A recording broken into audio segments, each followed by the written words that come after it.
Good night, Miss Weeks. Good night, and good night to you, Miss McLean. Happy to join you tonight. Yes, sir. It's really a pleasure to see you. And I just want to say on behalf of Barbados, sir, the citizens of Barbados who love the blue, yellow, and black, or gold and black, I want to say thank you to you and Mr. Thorne for your stellar work and you sticking your neck out. I know what that is like. You have to stick your professional neck out and to say, listen, my people, something is wrong here. And what I loved about what you did, it was done in a non-partisan way, and you were appealing to the entire Barbados, and I want to commend you for that. But the floor is yours. Thank you so much. I, as you and I'm sure your listeners are aware, and very happy with the fact that our work was not in vain, and that what I want to say to our listeners and to citizens all across Barbados, this is what our democracy is supposed to look like. We are supposed to raise our voices. We are supposed to agitate. We are supposed to call our government to account for their decisions and call them account for how they govern this country. Um, I congratulate the opposition leader, Mr. Thorne, for his leadership on this issue. But apart from any political pat on the back, I want to say to the citizens of Barbados, this is a win for the people. Anytime we have a situation where we are able to speak truth to power and put power in a position where it is undeniable such that they have to reverse or change course, that is a win for every single citizen of Barbados and every single citizen that enjoy the freedoms of our constitution and enjoy the rights that are given by our constitution. It really is a victory for the people. I'm sure there will be plenty time for all of the political gamesmanship, and that's the reality of the society in which we live. Our government is run, and we acquire governance by political means. So I don't want to say that politics is a bad word, but before we focus there, I really wanted to say to the Barbadian people, this is a victory for the people. Yes. And I, earlier in the program, I was saying to them that so many Barbadians picked up on what you were saying. When you think of somebody like Wade Gibbons, who did a lot of posting on his Facebook page, once again sticking out his neck in a climate that we live, the kind of climate we live in Barbados, where there's a lot of victimization and marginalization of people. Where he did something like that, and then the others who wrote to their MPs. There were people who wrote to their MPs and wrote to their senators, and to the senators. I think that we should all be commended, Mr. Greenridge, as a citizenry.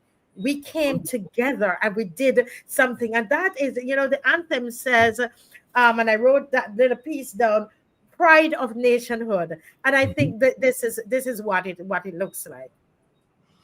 Yes, and I also want to add to that comment that this is a watershed moment, because what it does is that it puts the government on notice that the people are aware and the people are awake. It You don't want the floodgates to open, because the reality is, I believe if this bill passed in its present form, that this would have been an indication that the government can pass such legislation with such loopholes and lacking guardrails with impunity, as if the voices of the people did not matter. There are many other issues that will raise its head. There's some that are still being debated now. For example, this tint legislation and the deadline of September 1st, which has thrown the country into chaos. But I want to say to the people that this is but the beginning of the fight. We must not get weary. I'm not sure if you've shared with your viewers, but I, over the weekend, was named as the candidate to face the next general election on behalf of the Democratic Labour Party. And congratulations on that. Thank you so much.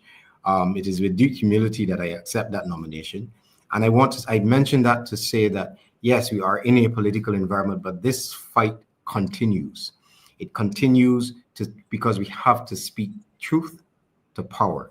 The reality is that we know that there are 29 seats being held by the Labour Party in the House of Assembly, and that should not deter us. One, as a people, as a Democratic Labour Party, but more so, it should not put us in a position where we believe that everything the government says is gospel. We need to continue to ask our government to be accountable to the people. It is about the people, it is about every citizen, despite their class or their creed, despite their economic circumstances. All of us are equal under the law. Yes, sir. Yes, sir. Yes, sir. Now, you would have listened to the Prime Minister tonight, and our arrangement was that you would listen, and then you would come on and to give your review and your thoughts on what our Prime Minister said in the press conference. So, please go right ahead, sir. Certainly, as it was reported earlier today, um, the Prime Minister has in fact conceded that the bill does provide for warrantless wiretapping, which I think, just as I joined the show tonight, I did hear yourself and Ms. McLean um, commenting on the fact that the Attorney General and the Home Affairs Minister, less than, I would say, a week and a half ago, stood on the floor of Parliament and themselves declared that the only way it can be done is by warrant. Um, I think that that is something that in the coming days, I think we need to examine in a very serious way, because these are the representatives of the people that have gone to the House to represent the people. These are both senior attorneys at the Barbados Bar, and I think it is something that we're going to need to discuss further within the coming days. That said, though, I am quite happy that the Prime Minister has seen it fit to reverse course. I do not have before me the actual provisions. I believe her words were that we will make the necessary provisions to put what she has said in action. So we still need to be able to see what the amendments actually are, and that they do what they say they will do. That's why I said we're not going to simply sit on our laurels and pat ourselves on our back. There's more work to be done. Once those amendments come out, we need to be able to look and make sure that those words have actually been reduced into writing, and that they do what they say they will do. Um, Mhm. so this is a victory for the people. The Prime Minister did speak very extensively on a number of other measures, all of which I don't believe we're able to discuss tonight. But I think what is most important, and that our takeaway here tonight, today, is that we have been able to have what I believe was spirited debate. And the Prime Minister herself did make reference to it. She did say that this is a country where we should be able to have debate, be able to disagree on the issues, and be able to come to some common ground. And I am pleased tonight that the sentiments of the Prime Minister I agree with. I agree that we should be able to have spirited debate and be able to come to a position which benefits all of the Barbadian citizens. Like I said, we will wait until we're able to read the amendments carefully. So we will wait that those amendments, which I believe will be sent to the Senate on Wednesday, and we will comment further at that time. Yeah. Mr. Greenridge, Miss McLean just educated us, and so did Mr. Halgallop, on the process that would, if a bill is coming to the House, that it would first have to go to the cabinet, etc. There's a process, and he talks about a certificate that a bill coming to Parliament has to be accompanied by a certificate from the AG as to its readiness for debate. The question is, and he says the fact that they have to retract and correct glaring mistakes and weaknesses with such regularity must be seen as, what are your thoughts about that? Because I'm a lay person, and I'm thinking, if there are processes that are set up and the bill has to go through these processes, how did it get here? How did it, with such issues, constitutional issues, how did it get here, sir? I I believe that the parliamentary process is a complicated one. And Mhm. this would not be the first time in our history where we have a bill that has come to the floor that requires amendments. Quite frankly, that is the nature of why it is debated in the House, such that Mhm. you can have contributions from both sides of the aisle, and those contributions should be taken into account in case there are other amendments. So a bill like this um, would have come through the parliamentary process and would have made it onto the floor. I would point out also that this bill is one that is quite similar to other bills across the Caribbean, and oftentimes the drafting process is not Mhm. necessarily, well, in most cases, actually very, very seldom, you would find that the drafting process is for a bill that is being drafted from scratch. So what that means is that because there's legislation or similar legislation, certainly in other CARICOM nations, and even if not in other CARICOM nations, you would see that the parliamentary process may reach into other common law jurisdictions, other jurisdictions similar to ours that may have a piece of legislation that you kind of adopt and you use as your base for drafting or bringing a bill to the floor. So I don't want to speculate. I think you and I have spoken enough times to know that I am terribly cautious about speculating or waxing poet about anything that I am not absolutely certain about. So the how it got to the floor of Parliament, I do not know what process. If it went through the proper process, if it simply fell off a truck and somebody brought it in off the street, I do not know. What I will say, however, is that once it reached there, and once debate has started, I again emphasize the absolute disappointment of hearing both the Attorney General and the Home Affairs Minister making a declaratory statement about something that was supposed to be in the bill that was obviously not true. And by obviously, to any first year law student, anyone that even has any type of acumen towards legislation could see that that was not true. Whether the Yeah. gentleman had read the bill or whether he had not, again, I don't speculate, but it is quite disturbing. Um, and it demonstrates, I think, what the Prime Minister alluded to tonight was a scenario where, because of the circumstances within the country, there are often times where you have to be nimble or be quick about passing legislation. Um, but I don't know if that was such a time as now, to the extent that you have a piece of legislation that is so significant in its operation, and by that I mean that it removes or it restricts or has a potential to restrict the rights of citizens. That is not, and I've said this before on your show, that's not something that's done just Yeah. inadvisably and not properly thought out. So again, I do not speculate on how the bill got to the floor in its present form. But I think it is something that I think it is something that we should examine in the days to come. And I also think it is something that the Prime Minister and or the Attorney General should return to the people of Barbados and explain themselves. It's not for us to speculate. I believe that the administration has a duty to return to the people and explain why something that was so obviously flawed almost made it through the two houses of Parliament. Yeah. Um, Mhm.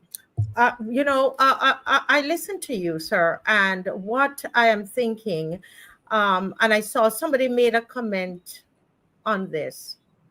The fact that, it was, we had a 30 love twice. And all I'm thinking of, Mr. Greenwich, is can you imagine if, sir, we did not have the one, at least one person in opposition in there, where you guys, obviously you've had your meetings and so on, and there's preparation before Mr. Thorne goes in, we're full and ready. Can you imagine if we did not have that? And so I want you to comment on that, because I'm thinking, sir, if we had even a 1614, something like that, I think Barbadians need to reflect on that and the importance of a strong opposition. Can you speak to that? Certainly. I agree with you entirely. To imagine if there was no debate, and that's really what you're focusing on, because there's Yes. only one voice in opposition. It actually lends to debate. What if there was no debate? What if there was no opposing view, such that you can bring to the House of Parliament glaring errors within the bill? It is difficult to even imagine what would happen in that circumstance. For the Barbadian people to reflect, yes. Now, our democratic process is one that allows for you to vote for whomever you want to vote for. And if the citizenry comes to a position where they want to repose all of their votes into one party, that is actually part of the process. And that's how the process works. What I would say is this, and I will frame it a bit anecdotally to call it coattail politics. What I think Barbadians need to be aware of is Mm-hmm. this shift towards voting for one personality and everyone else that's attached to that coattail. Um, our system is broken into 30 constituencies. And I believe we have to go back to a place where each candidate, or each of the candidates that contest those constituencies, should come to the people and give a reasoned representation and argument as to why they should represent the people. And the Mm-hmm. last time that I was on your show, I believe that I mentioned that the Parliament of our is the people's house. It, Yes. it is a house in which we say to every representative, here, you have my vote. Go in and represent my interests. So when you have then a scenario where you have this coattail politics and everybody's riding high on personality and colors and all that, you end up with a situation where the interests of the people are now confined into one ideology. It is confined into one leader, and anything goes at that point in time. You understand what I'm saying? So it is a very you will not hear me say that the process of our democracy is broken, because every one of us can go into the polls and enjoy free and fair elections.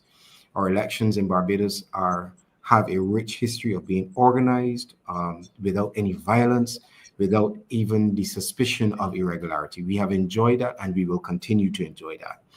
But when it comes then to the governance of the country and the democratic institutions, we have to guard against where all of the powers of the institutions within our democracy, all of the levers of power within our democracy, are being pulled by one party, or for that matter, one person. So it is something, I think, this exercise that we have just been through, where you can now appreciate the importance of opposition voices, where you can Yes. appreciate the importance of an opposition that is able to speak, and speak with intelligence, that is able to speak with certainty, and is able to bring the feet of the Democrat, the government, to fire, to bring accountability to what they're doing.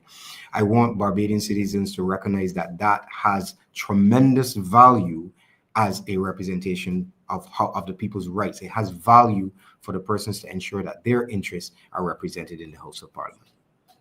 Yes. I mean, very, very well said. And, one of the things that we try to do on the show, since we have started, since the show went this way over 2 years ago, is to encourage Barbadians to speak out, encourage Barbadians to let your voices be heard on issues that concern you. When we started out, Mr. Greenridge, and we said we're going to go on the streets, people said, Marcia, they're not going anywhere. I actually went by myself because they said, that's not Barbadian.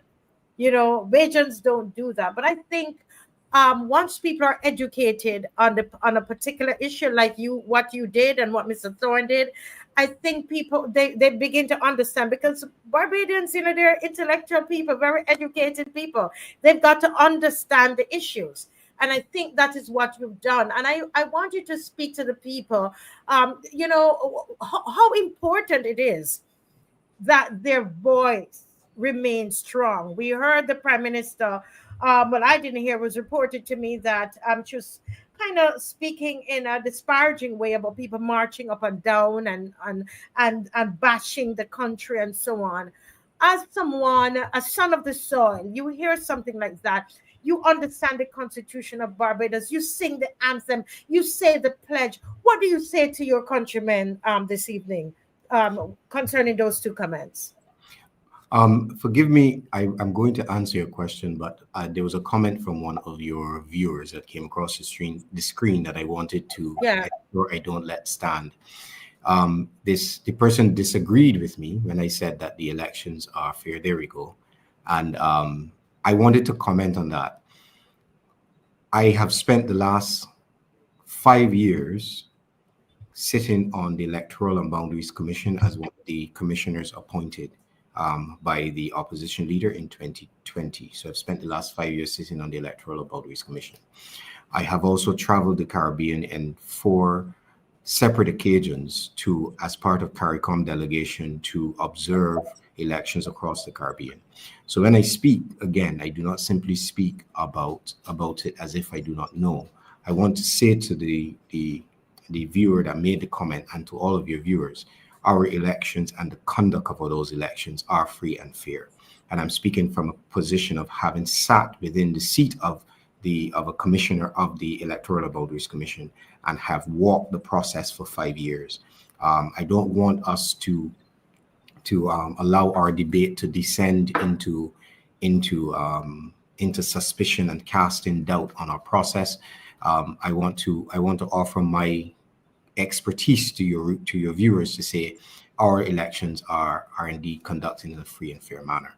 To answer your question directly with respect to the voices, again, I think that what we have just experienced over the last week and a half or so, I think should be a clear demonstration to every citizen in Barbados that the voices of Barbadians and to the point where you need to demonstrate is extremely important. Oftentimes, you will hear Barbadians described in comparison to our Caribbean neighbors that we tend to be a more passive citizenry, that we tend not to agitate. I think that Barbadians are reasonable people, yes, and I think that based on our social construct in Barbados, we tend not to engage in a lot of agitation to the extent that there's unrest. But be that as it may, I think that it should not go to a point where we are not paying attention. And I believe that the danger now is that a lot of Barbadians do not pay attention for a number of different reasons. A lot of the reasons is that they are very personal issues, pocketbook issues, that people can't find the time to kind of look around to. I mean, you're on air and you're debating constitutional matters. No, most Barbadians need to know how are we going to send those children to school in 2 weeks? I have to buy uniforms, I have to buy shoes and books and pay petty fees. So it's not to criticize the Barbadian public from that perspective.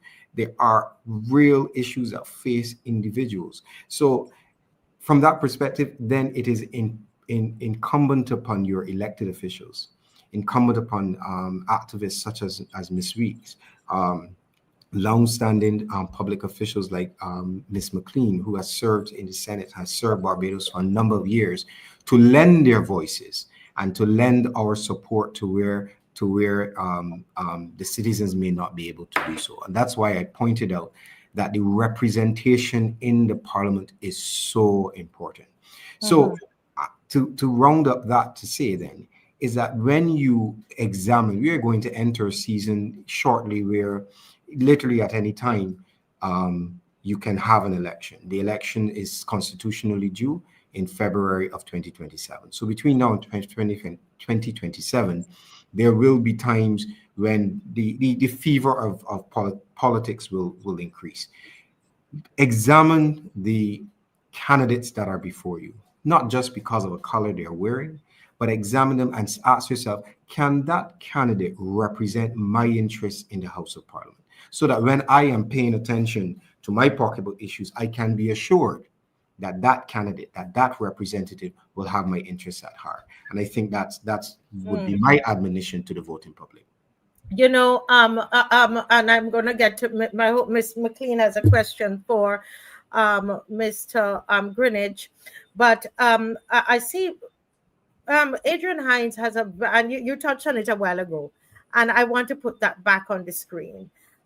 He says, I hope Mr. Greenridge is aware of the deep entrenchment of party politics. And I can tell you, Mr. Greenridge, I've lived there for over 20 something years.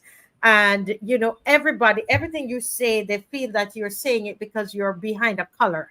I have been branded because I'm speaking up on behalf of Barbadians. So they brand you with a color, right? And it's entrenched. I agree with him, party politics in Barbados. And I wonder what will he be doing to combat it? He says, I'm at a loss for workable ideas to arrest and turn it around. And I'm very much at the same point as Mr. Hines. You started to talk about that because I quickly say this. What you talk about representation is exactly what I believe. I will never tell you will never know. I'm not going to say I'm going to vote B, I'm going to vote D. I look at the candidates before me. That's the truth. I don't know what I'm voting next year or next in 2027, Mr. Greenwich. This woman you see here, I look at the candidates before me. Who do I think will best represent me? Is exactly what I do. But the average person doesn't do that. But anyway, back to Adrian's question. And I will try to answer Adrian's question as best I can. The reality of our society is that we, for since 1955, I believe, Miss McLean may be able to correct me. I believe it was 1955 when the Democratic Labour Party was founded. We have been, for the most part, a two-party system. All of our prime ministers have been from one party or the other. There was one instance, I believe, again, Ms. McLean, I'm not a historian, but I believe 1994, I think, with Richard Haynes may have been the only time that a candidate from a third party was successful in gaining a seat in the House of Parliament. And even that within the next cycle had kind of the status quo had returned in terms of two-party politics. And when you talk to voters, and I've been out into the field and I've spoken to voters, there are some voters whose family history is steeped in one party or the other, and not for the wrong reasons. There's some persons, especially in the district that I am now contesting, who would say, "Listen, my grandfather or my mother got a job from Bree St. John." You do understand, and there is a sense of loyalty and there's a sense of gratitude that Barbadians feel when they can identify with a party official or a parliamentarian that has assisted their family. And that assistance, you got to remember, Barbadian history, a lot of times from generation to generation, assistance in getting education, for example. You would have a DLP voter that would say, "Listen, I will always vote D because of Errol Barrow," excuse me, who introduced free education. So there is a sense of my family was able to pull itself up with its bootstraps because we got education, and I will never change that, because there's a gratefulness. So I don't want us to demonize party politics, because a lot of it is because people are grateful or can identify with the policies or the help that they have received from a party. That said, however, I have also been into the constituency and have met people that say to me, "Yes, I have been a B for all my life, but I like you," and they engage. So I don't want us to be cynical that and this is to Mr. I forgot the Adrian Hines. Adrian Hines. I don't want us to be cynical, because there is a wide opportunity for candidates like myself and other candidates within the Democratic Labour Party to be able to go and represent themselves as a credible choice to represent the people in the House of Parliament, despite the colors, despite the party affiliation, because a lot of Barbadians are aware when a government is not doing or representing them. And many, if they are able to present yourself as a credible alternative, are willing to listen and may very well vote for you. So, just to sum up what I was saying, party politics in Barbados is historical. Over 6, 7 decades, the Democratic Labour Party will celebrate 70 years of existence in this year.